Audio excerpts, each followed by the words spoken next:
Good morning সবাইকে। তো আজকে সকাল সকাল উঠেই আমি বসে পড়েছিলাম এক্সারসাইজ করতে। ফ্রেশ হয়ে এক্সারসাইজ করতে বসেছিলাম। তারপরে আর কি উঠে আমি জানলা টালনা খুলে নিলাম। অমিত এইদিকে কাজে বেরিয়ে গেছে।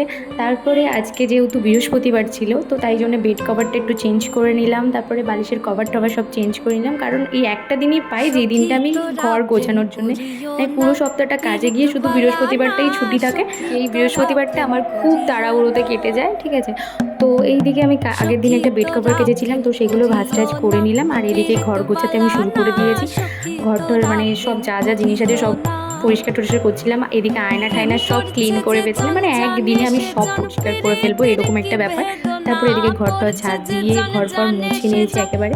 আর আমি যেহেতু খালি পেটে জল খেতে পারি না, তো সেই জন্য একটু চিড়ে ভাজা খেয়ে নিয়েছিলাম। তারপরে আর কি ঢক ঢক করে জল মেরে দিলাম। তো তারপরে নিচে গেলাম, নিচে গিয়ে বাসন টাসন মাজছিলাম।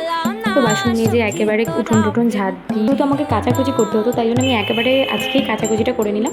তো অনেক কাপড় জামা কেচে টেচে একেবারে উপরে নিয়ে গিয়ে মেলে দিলাম। মেলে দিয়ে একেবারে স্নান টান করে একটা উপরে ধূপকাঠি জ্বালিয়ে নিচে গিয়ে পুজোটা দিয়ে দিলাম। তো আমাকে রান্না বসাতে হবে, তো তাই জন্য আমি একটা তালের শাঁস খেয়ে এবার আমি রান্না করতে যাবো। তো টাটা, বাই।